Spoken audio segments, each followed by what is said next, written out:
My little fish are crack fiends for instant yeast. I read that it was a good food for them, and it is in their fish flakes. Um, but I was reading like this article, a scientific article that was talking about how there's so many different type of yeasts that they find in the stomachs of fish in freshwater and even in saltwater, and that it helps balance their gut um, flora. And so I was like, well, it was totally a gamble because I mean, I have spent a fair amount of money on fish, but um, they're tearing it up. This is the second day that they've been eating it. I just put a little in there, like just enough, because I balance it out. I put some of that in there, and I throw some brine shrimp eggs, um, and then a little bit of flakes. And they enjoy it. My water is looking like this because I have these logs. They said that these little pieces of log right here, oh, just boil them and it'll prevent that. No, it didn't prevent that. I boiled them for the longest, and it doesn't matter if I just change the water, like 2 days later the water turns like this brown again.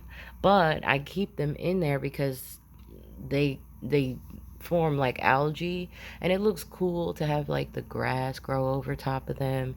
And also because of my shrimps. My shrimp, they as you can see, enjoy these little logs to hide in from the bigger fish. They're fairly decent size now though, so the fish don't really bother them. But I got some betas, and they can fit in a beta mouth. So some of them can fit in the beta's mouth. I have two betas now, and I was a little bit nervous. So I wanted to make sure that I got some place for them to hide and chill, so they don't feel like they're gonna get attacked. Also, what other experiments have we done? Also, I'm trying to do, like, I saw some, what is this called? Some ick on the tips of the fins of a couple of my white cloud minnows. So I decided that I was going to, for one, put green tea bags in one green tea bag in each of the tanks, because there was a little bit of an imbalance on the water testing that I did. And I mean, that's normal because I have changed the water frequently in the past, like, in the past 2 weeks. And, but the green tea is really good for getting toxins out of your body. And I, and I know that it helps with like healing. So also I put, um, tea tree oil. I put 1 drop of tea tree oil for each gallon that's in the tank. And I have about 8 gallons because these are 10-gallon tanks. So there's about 2 gallons of substrate and about a gallon of space up here. I do fill this up pretty high though. So, but right now there's about like maybe 8 gallons of water in both tanks. So I put the tea tree oil in there, and I kid you not, the first, I forgot to turn the filter off when I did the first treatment, which was a mistake on my part. But I wanted the filter on because I was like, I was nervous like they were gonna like die, and plus I didn't want to leave them like that overnight, and I had given the first treatment overnight. So even though these tanks are fairly planted now, but not as much as I would think that you would need to clean water, rapidly. So I left it overnight. But even still, I wake up today and where is that little sucker? You can't hardly see it. I need to get a better camera and a white light so that you can see more clearly, because right now I have like plant grow lights in here. Um anyway, the next day I wake up, which is now, and the ick on the fins is substantially lighter. Like it was a bright white and now it's like looking like a brownish color and getting the fin back to the original color that it was. And that was just with no filter. So now when I woke up, I gave another treatment, but I turned the filter off. So I did a day treatment. It's more of like a midday treatment because I didn't wake up until like 3 o'clock. But um now I can monitor them while the filter's off, and I put the water in there over where I have the air stones, just so that it can spread it out. But I even took like a plastic spoon and just stirred the water around just to like make sure that it wasn't concentrated in one area. And they wake up, they're like, oh, all right, it's food time, like there's no change in them at all. But um tea tree oil is an antimicrobial and an antiviral and an antibacterial. Uh, it keeps your good bacteria while helping you fight off any bad bacteria. So that, with a combination of the green tea bags I used, I didn't see anyone online. Like I saw people like curious about it, but I didn't see anybody talking about actually experimenting with it and using it in their tanks and what the results were. So I was like, you know what? It's going to be me. I'm doing it. And also because I use these substances on myself and on a day-to-day basis, and they really do help me with, like, I used to get chronic bronchitis, pneumonia, upper respiratory infections, and so I started living more like of a natural way. And I mean, I still eat like basically whatever I want. Like I don't eat much fried foods or anything, but I've changed my diet substantially, the way I cook. And but I still indulge and eat like whatever I feel like whenever I feel like. I just implement like different types of supplements.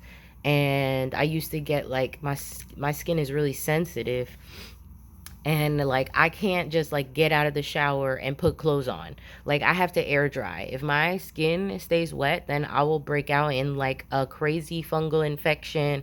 Like I'll have like, a rash on my skin. So when I started using tea tree oil, I would put it on my body right after I got out of the shower, and it would mix with the water, and then my skin would basically, anything that was like suspect on my skin, it would clear up.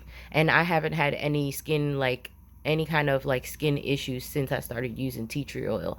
I don't use it every single day, but like in the summertime I'll use it because I know I'm more like, sweaty.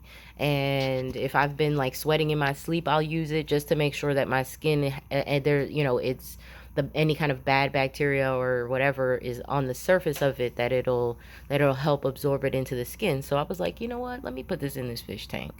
And none of the guppies or the betas have any skin condition, but the white cloud minnows did, and I didn't want them to spread to anyone else. So I treated them with the green tea and the tea tree oil, and just started giving them different types of food because I was trying to get this brine shrimp situation going, but I didn't have aquarium salt. I was just kind of trying it with sea salt, and it was just a fail every time. So I'm gonna try that again, and that way and I'm gonna grow them because the baby brine shrimp are good for fry, but regular size fish and juvenile size fish will eat that as well. So I'm just going to feed them their yeast and get them nice and like a decent size that these fish will eat them. But they chomped on that yeast. Like there's none on the top of the water. You might have a little bit of pieces over here with the guppies, because they eat a little bit slower and there's less of them. But these cardinal tetras and the white cloud minnows, they love it. Um, they also, and even though I haven't been able to hatch the brine shrimp properly, I just like put a little spoonful, not spoonful, but like I'll fill it up to like right here and then shake it around in each tank, and they'll tear the eggs up. They don't care. They'll eat that. And the Plecos, I got some wafers for them and the shrimp, but I'm going to put like fresh vegetables. I have some peppers, different colored peppers in my refrigerator that I'm going to cut up and toss in there because they'll eat that until the wafers come in, because I'm kind of trying to avoid like fresh foods in there for right now until I don't want to mess up the water. But I feel like, I guess it doesn't really matter because these little logs, they just turn my water freaking brown every time I turn around. It's this like tannins all over the place. But the tannins are supposedly good for them, so we'll see. They don't seem to. I just don't care for it because I like to see their coloring and know which fish is what color, and that's hard for me to do. So I have to kind of like look down over top of them, and even that isn't really that great. I just, yeah. So, but I'm gonna keep it like that until I'm actually gonna get some, probably some ceramic logs, just to keep the water, not, to prevent me from having to change this water so often. I want them to have like a stable environment for their breeding. So, but it looks like, I mean, guppies breed like it's their job. So I'm just like, I want to get this water right before they start popping out babies, because they are already like all over each other. So and these fish over here, they breed, but they don't have much hiding spaces. They like to have little hiding spaces, little caves and whatnot. So I might make some of them for them and just strategically place them around so that they can have their little, their little sex hotel. I'm not ready to deal with the betas yet because I just do not have the room right now. Oh, also, so I bought this little, I was going to make my own, but I knew that I was getting a beta, and a male beta with a female beta, and I knew that they were probably not going to get along. So I got this, but I didn't take into consideration before I put them in there that I thought, because I saw this little piece here, this little piece right here is closed, but this one back here where the air is supposed to come out of, this thing right here is hollow, and I didn't even notice it. So I'm like, I was really paying attention to the beta and the both betas, but when they started acting up, like I separated him because they were both in this tank. I separated him and I put him in here. I was looking at him and I know that they like they sleep, so they'll stop moving and you'll be like, oh my god, are they dead? So I thought, like, I saw him on the side of this container, like right here, and so I thought he was just sleeping, but normally he doesn't sleep, like he was upside down. So I'm like, he doesn't sleep upside down. He like just kind of gets to the side and just like sits there, or he'll like sit on the bottom here, or he'll like be up in the middle of the water and with his face at the top of the water, and he sleeps like that. So I see him there like with his little head down. I'm like, oh my god, bro was stuck inside I don't know how he fit in there because he's thick. Okay, he was inside the little hole, and I'm like, oh my god, I was just about to go to sleep too, but I guess because I had the this in the water, like the water was like right to here, so like he could get in there and I didn't know. Or I think I had it like about right here. It was like way high. And so when I got in there, he's upside down. I was like, all right, I'm gonna have to take it down to like right here. So I took it down so that way he couldn't, like, in order for him to be able to get in there now, he'd have to like literally jump out of the water and jump in. So he was stressed though. Like after he got out of there, he was all shocked and like he just went up to the corner over there and he was just like, I'm just staying over here. Let me hug the glass. So I was like, Well, at least he survived. At least I caught it before I went to sleep, because he probably would have died in that little tube. Um, so I'm glad that I was like obsessively checking over them, because poor guy. Um, they seem to be very interested in each other. He's not at all trying to eat anything. She's not trying to eat anything. So I may possibly have to like put a piece of paper in between two of the tanks, just so that they can't see each other, so that they can eat, because they don't care. It's been like 2 days now and they haven't eaten anything. So I'm not really happy with that. And I don't want them to get ill. But she's a really cute color. She's blue and yellow, and she has a little bit of red in her. And he's blue and black with red little underfins. Um, I don't know what they call them, but yeah, the underfins. Everybody knows underfins. So, but he was doing too much when I first put them together. I had them sitting in the bags, and they were looking at each other, and they seemed like they were gonna be fine and they were calm. Man, I put them in the tank, and he started flexing on her, and was crazy because he was in a small little bowl, a little tiny little thing at the store, and she was in a tank.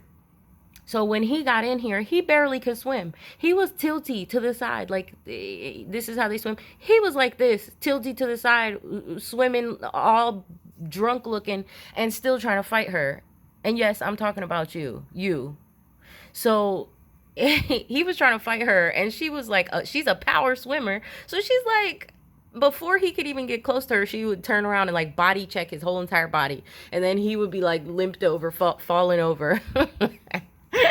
And I felt bad for him. I was like, let me take it. Let me separate him, because she's going to beat him up. So, but he was still flexing from inside the damn separator. And I was just like, I'm going to have to give him his space and let her have her space. And so now she's over here, and now they're both, even though they were both about to fight, they can't get enough of each other. Look at them. I was thinking that maybe it's because she's kind of blue and black like him, that maybe that's why he didn't like her. But technically, I think he really does like her, because he won't leave her alone. And as he's seeing her through the glass, like he's not like opening up his fins on the side. He's not opening up and like flexing at her. So maybe they needed a little lengthier courtship, and I was just jumping the gun on it and kind of just like throwing them to the sharks basically. But yeah. So, and then I bought this grass. This has been such a drama. Look at the grass. Look at it. This is the tank that I took the time. I took all the water out, and I reseeded everything, spritzed it every day for a week, and let it grow out. It's not like super grown out, but it's grown out enough. It just didn't take root well, and so like it might have needed another 2 weeks to really get rooted down well. And because a lot of it, I took a bunch of it out, and I used the net to get it out, but there's still like some little stragglers there. But every time if you move that water too much, I mean, even me putting this little spoon in there, I just doing like that. The freaking grass gets up. These little mini leaf petals just start floating around everywhere, and it gets messy. And even the long blades of grass, they're just floating on the top. Like they're not trying to stay down. A couple of them over here stayed down, but what I did was I took the seeds and I put them in a plastic container, and then I grew them in there. Then I took just clumps of it, because this was a failed planted tank, because I had just broadcasted the seeds over top of the water. So I just started over. Like I took everything out, and then I just filled the water in, cycled everything, and let the fish stay in there. But what I did was I planted more seeds. Then I took chunks of the seeds out into like a little bushel type deal. And then I took my my little tweezers there, and I just like pushed them down deep down into the substrate, because I'm like, they need something, and eventually that will like grow out. So but I ran out of seeds. So this little tiny little pockets of, I have like a little spot there, a little one over there, one over there, one there, one in the back. So it's not a lot, but either way, I've replanted this whole entire tank, and you see these couple little strains of grass that grew there.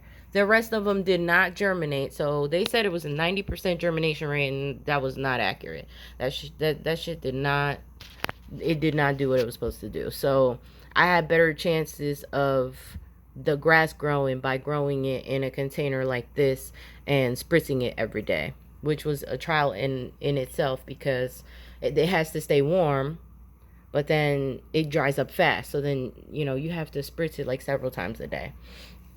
But right now I'm happy with where everything is at, because it's just, it wasn't like I had ordered the fish and I wanted to get the tanks going ahead of time and get all the plants planted and everything, and I just underestimated how long it was going to take for everything to grow.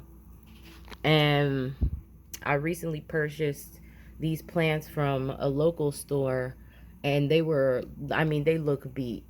I mean, they are beat looking. So, but I got them anyway, because I was just there, and I was like, listen, they didn't, the reason they look beat is because they didn't have them in a planted like tank. They didn't have nutritional substrate on the bottom of the tanks. They just had like regular aquarium rocks, and they clearly were not putting any under gravel fertilizer in there. So that's really why they look beat like that. My water lilies, now that they have grown out, I took the tweezers and buried them down into the substrate, because before they were just kind of like floating around. Now I just buried them, and they're happy there. So they're not leafy, but it breaks up this waterway, so that like the males don't harass the females, or they have a harder time harassing the females, and they wear themselves out a little bit trying to get around the stems of the plants. Over here, the schoolie fish are having a good time. They're happy in here. They are much happy. They're like very happy with it. The white cloud minnows were actually in, all of these fish were together, but I felt like my guppies needed more space, because these little schoolie fish are like, when they start swimming, and I can put the water filter on at a higher rate, because they are naturally are in rivers, so the water is flowing faster, and the guppies don't really care for that. They like more of like a calmer waterfall situation. So they would like speed around the tank and like knock into the guppies, and I was like, this is chaos. So I just moved them over, and since they look different from the betas, the male beta doesn't even care about them. He just does his own thing, looks at his woman, and takes his naps, and that's it. And then the plecos are in there too. I have two albino bristlenose plecos. They're in there hanging out.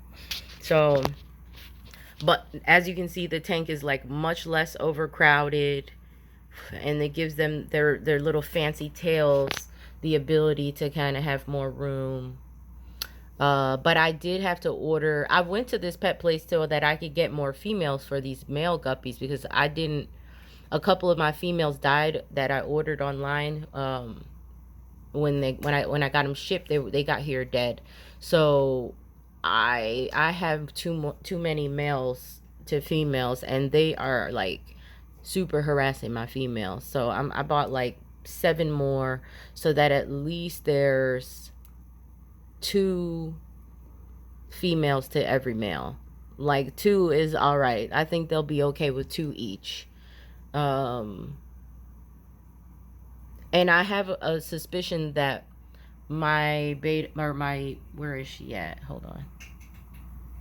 Oh, she's on the bottom. You can't see her. She blends in with the sand. She's down there though. There's a not beta, a female guppy in there that I have suspicions that she's already pregnant. That's why I'm like a little bit like, oh my god. Oh, there she is. Look at her belly. They said to wait for the black dot in her belly, but she has gotten bigger than all the other fish, like way faster. Like I see black at the bottom of her belly too, but I mean, it's not so pronounced yet. But her belly is getting bigger. And she's eating like crazy. Like she's eating like she's about to pop out. Like she's getting ready to pop out some babies.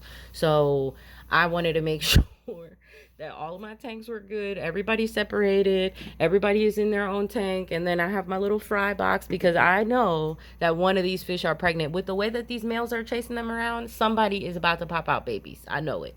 It might not be for like another 20 days, but still. They've only been in here for like a week. And already she's looking pregnant. So I don't know if she came pregnant or what, but she's already looking like she might be having some babies. Anyway, let me stop dragging on. That's where I'm at right now. My other 7 guppies should be here probably tomorrow or the next day. I ordered some wafers for the Plecos and the shrimp just to give them a little added nutrients because the tanks are not really, they're freshly established, so they're not really, really set up with a decent amount of algae, but we're trying to get this balanced in here. They seem to be eating though, like they're on the logs and like they move around and they go get their food, so they are definitely eating something. I'm not sure if it's just the biofilm, but I don't want to underfeed them because they're little.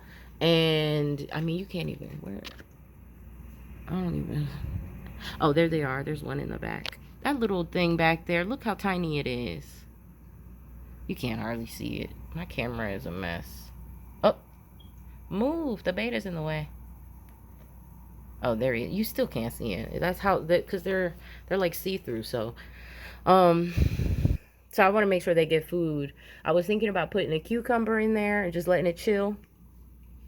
But I don't have any cucumbers, so I have to wait till I grocery shop. I do have peppers and stuff, so I think they'll eat that, but I know the guppies will. And carrots. I have carrots, so they might eat that. So maybe I'll work with something for them for today because I don't want them to be hungry. And they look hungry. Like, normally Plecos kind of just chill. But these ones, they've been moving around. Like, they're like, man, shit, it's not enough food in here. Like, and they're on the hunt for food. So I want to make sure I get them more food so they're happy and everybody's good. And I've been using these flakes, but I'll probably, once these run out, I'll switch to something well, actually the wafers will probably be good for that because they're color enhancing.